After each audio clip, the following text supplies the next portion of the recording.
Hey everyone, Multiple456, you're the Ultimates, and welcome to episode 48 of Let's Platinum Elden Ring. Alright, let's keep going. So in this area there isn't too much, fortunately.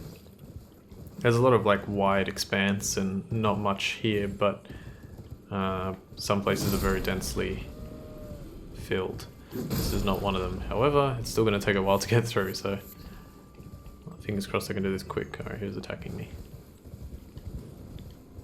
Nobody. Okay, we're good. So we need to find, let's see, we need to find these lava slugs, which I think this may be the first time we've run into them, but yeah, we need to find this enemy. So this enemy is actually quite special. It uses that move, the Briars of Sin, and it actually used it against us. Let's have a quick read of that one. Briars of Sin is a sorcery that says summons thorns from a whorl of own blood. An aberrant sorcery discovered by exiled criminals. Theirs are the sorceries most reviled by the Academy. Wounds the caster with thorns of sin, creating a spiral of blood thorns. This sorcery can be cast repeatedly up to 3 times. The guilty, their eyes gouged by thorns, lived in eternal darkness. There, they discovered the blood star. Okay, so there's like all these different types of like sorceries that are, you know, considered okay and not against the teachings or whatever. The teachings. How am I gonna... Alright, risky, but I'm gonna go for it. Yeah, there are all sorts of these sorceries that are like not against the teachings of the school or the academy or whatever, but there are a bunch that are against them. Okay, you. 1, 2. I think you don't need to worry too much when he like swings, but when he's like getting a fire ready. Nice, okay, we did it. And killing him, no, it's not him, sorry. Getting this is, we get another incantation called Flame Cleanse Me. This one is really, really, really useful. What it does, just give me a moment, is, let's have a look. It is an incantation, and it says alleviates buildup and cures poison and scarlet rot. One of the incantations of the fire monks creates a fire within that burns away toxins, alleviates poison and scarlet rot buildup, and cures these ailments. This incantation leaves the caster with subtle burns, a reminder that they must fear the flame. Fear the old blood. Okay, yeah, so that's pretty much it. That's all you need to get from that area, so let's keep going. But that, yeah, Flame Cleanse Me is very good for the future. Not right now, but it's going to be very useful for in the future. Take that.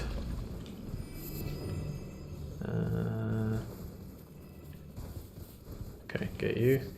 Okay, I see that Flame Chariot and I so badly want to do a plunging attack on it. If I can get around it without it spotting me, which I think is going to be basically impossible right now. Maybe. Let's just do that and see what happens. Okay, this isn't going too bad. Is it coming back up the mountain? No.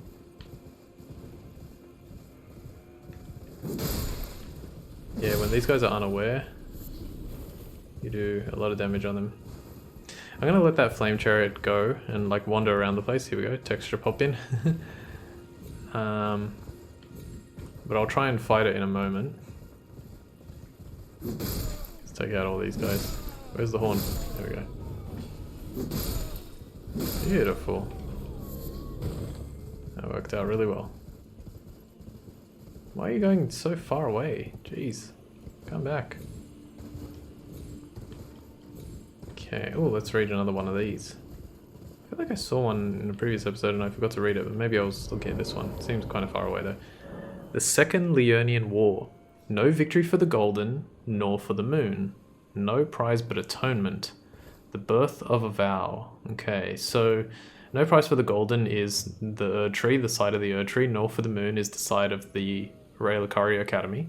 No prize but atonement. So like neither won, and therefore neither got a prize except for atonement. So like to look at themselves and try and not forgive, but pay for what they did. The birth of a vow. So in doing that, something, oh, okay, got stuck. In doing that, a vow was was made. Maybe it was like that next level of revenge. It was like, alright, we didn't win this time, but that only redoubles our, you know, our efforts and our will to win. Okay, cool. That's what I'm guessing there. Alright, we've reached the Church of Vows, but I really want to kill that thing with a plunging attack. I don't want to die either. I think there's some more enemies here, isn't there?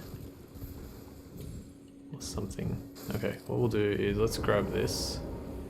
I'm not going to use it, but I'm just going to touch it. Maybe by now it's back. I really, really, really want to kill it with a plunging attack. I've never got an opportunity to do so. The opportunities will be rare indeed. Careful, careful. Where are you? Ah, it's close, but not really close enough. And you can't dismount. What I could try and do is I could like run with Torrent, dismount, and then attack. But I don't even think that's gonna work. Alright, well, I've got no choice now. Alright, let's give it a shot.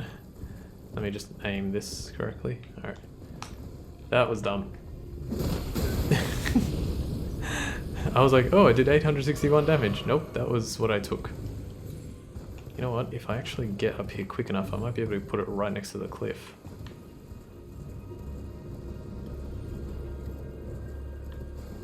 Alright, let's try this again. No! I deserve that. Oh man. That is such a difficult, like, attack. I mean, that's such a difficult thing. Yeah, it can't be like that, yeah. There's no way. You've got too much momentum from the dive. Alright, let me grab my body, which should still be on the cliff's edge here. Fingers crossed. No? Okay, well, it's over here. That's fine. Alright, anyway, let's go to where we just got to. Let's forget about all that. We've also got... Have we got enough to level? Yes, we do. We have quite a bit more than we need. Fantastic. Alright, let's go in here and let's meet a new character. This is a giant turtle known as Miriel. Let's see what he has to say. You're tarnished, aren't you? I welcome you to the Church of Vows. I am Miriel, steward of this sacred chamber. My apologies for the unseemly state of affairs. Do you know the origin of this place? How it came to be known as the Church of Vows? Well, that is a shame. But who can blame you? The shattering has caused us, all of us, to lose sight of something very dear. It is here, at the Church of Vows, that the great houses of the Erd Tree and the Moon were joined by the matrimonial bond between red-haired Radagon and Renala of the Full Moon. And so our church holds in view the monuments of both houses, the Erd Tree of the capital and the Academy of Rea Lucaria. Okay, we'll continue talking to him in a moment, but this is really cool information. So that's the Academy of Rea Lucaria, and there's the Erd Tree. So they've placed this Church of Vows right between both of those locations, which is really cool. They talked about Radagon there, and he married Renala. So Renala's the one that we battled against, and we've heard of Radagon before. If you remember, inside Renala's chamber, right at the end there was a statue, a very large statue of a man. That was Radagon. We've seen him before as well. So yeah, that's that little bit of information. Let's keep talking. Oh, was there something you needed? You are free to show yourself around. I would serve as your guide, only my legs aren't what they used to be. If you find anything of use, you are free to take it with you. Unless, perhaps, you are in search of instruction, in which case I will share all that I know. Okay, the other thing I forgot to mention is you talked about the shattering. So the shattering, I think, is not...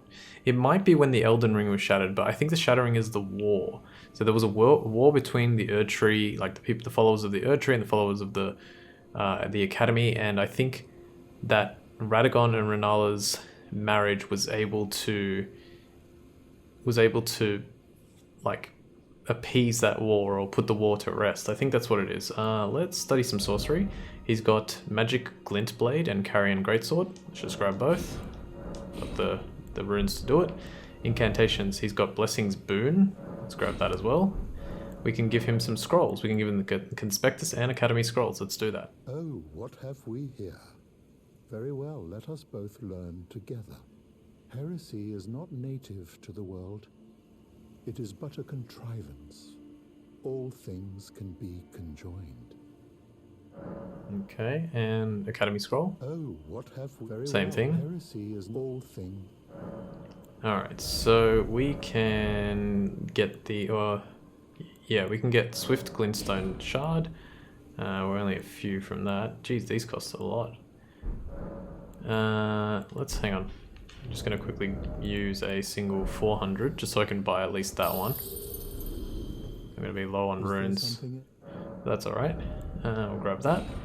And we just need to grab these two. So Glintstone Comet Shard and Star Shower. Again, we don't need this for Plat, but I'm trying to get as many things as I can. Let's show him the Celestial Dew, which we picked up where we defeated that Bloodhound that was on the wall with Lightning Spear. That's where we picked it up, I'm pretty sure. Do you possess any Celestial Dew? Then I would like to share my knowledge with you concerning the miracle of this Church of Vows. Radagon once cleansed himself with Celestial Dew, repented his territorial aggressions, and swore his love to Renala. The Order of the Erdtree and the fate of the Moon were conjoined, and all the wounds of war forgiven. This miracle blesses the Church to this day, and so you need only follow Radagon's example to restore any bond, however strained or severed, to its rightful state of harmony. Okay.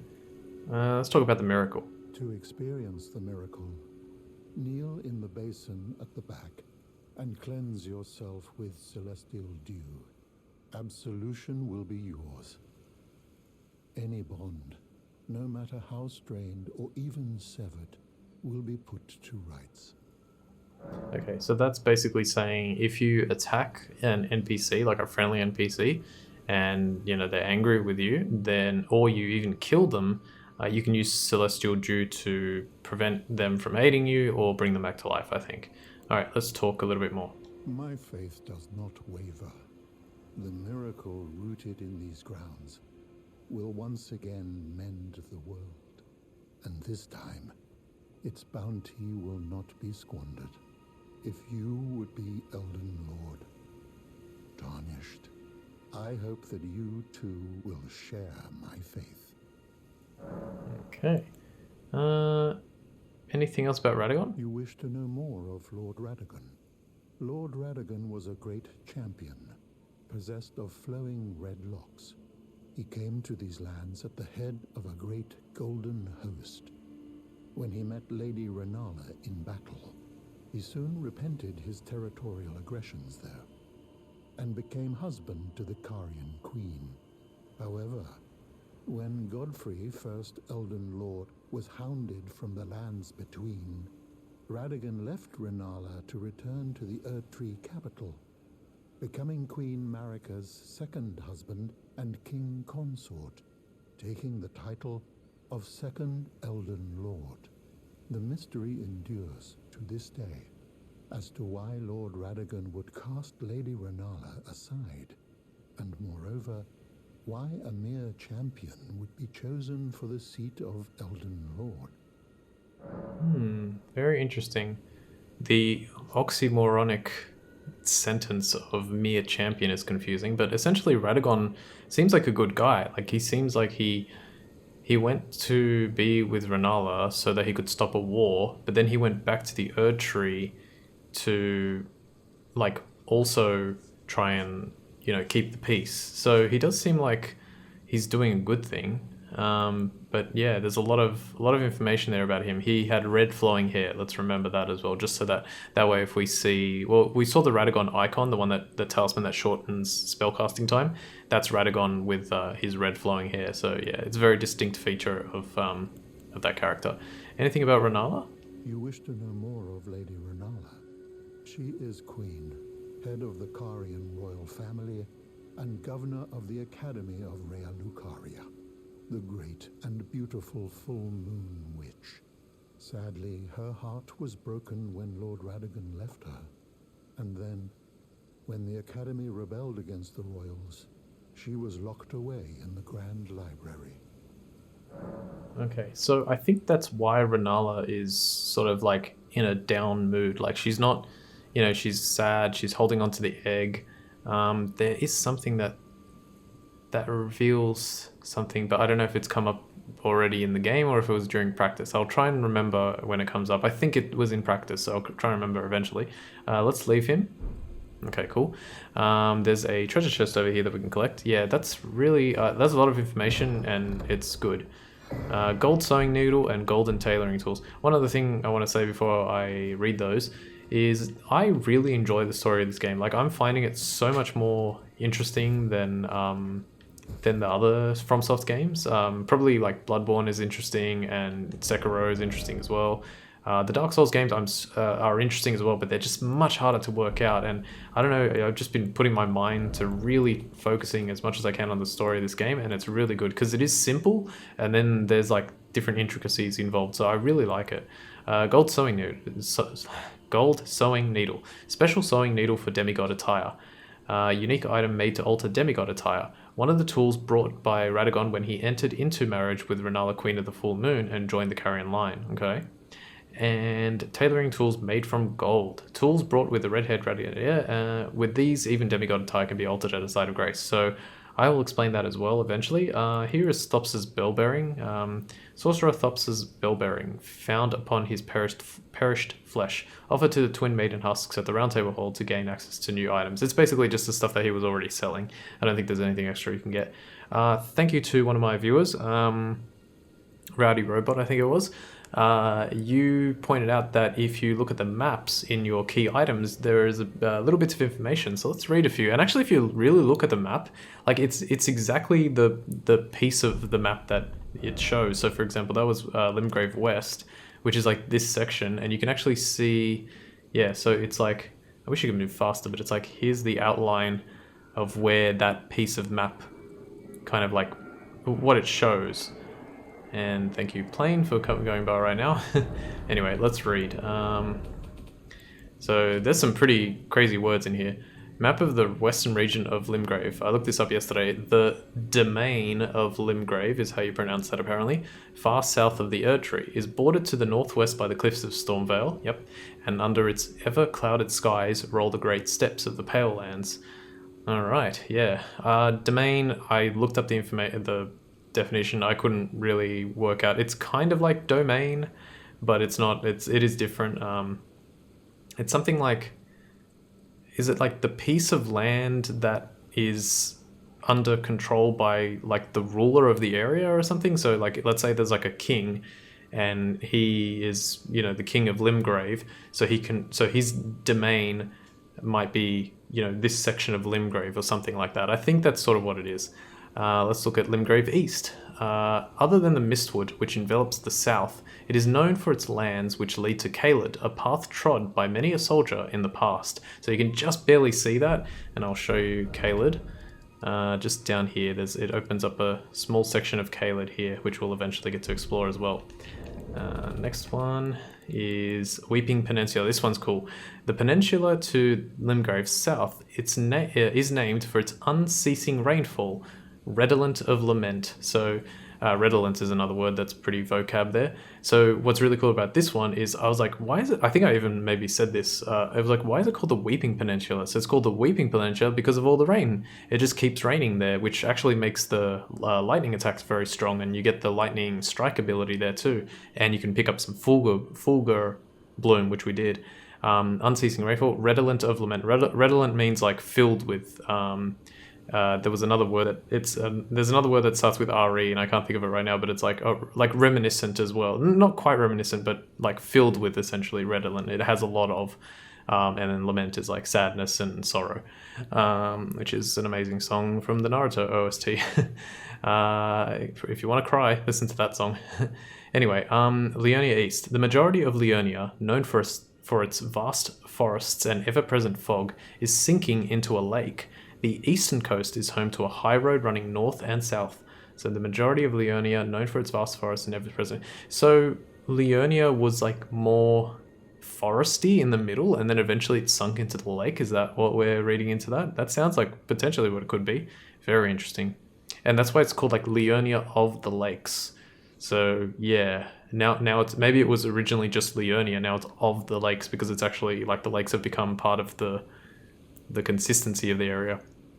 And the last one that I have at the moment, the Academy of Rey Lucaria towers over the north, while at its base spreads the town built around it. Now flooded, 2 high roads end their journeys here.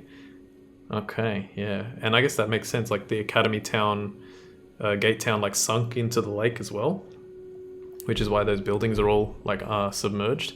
All right, well, look, that was fantastic. We got a lot of information. That was a huge, information dump in this episode, but I really, like I said, I'm so into the lore of this game. I think they've just done a fantastic job with it. It's really kooky and strange, but awesome at the same time. Maybe kooky is not the right word, but yeah, it's cool. All right, we'll leave things here and continue next time. For now, I want to thank you all for watching episode 48 of Let's Platinum Elden Ring. My name is Ultima456. You're the Ultimates, and I'll see you next time.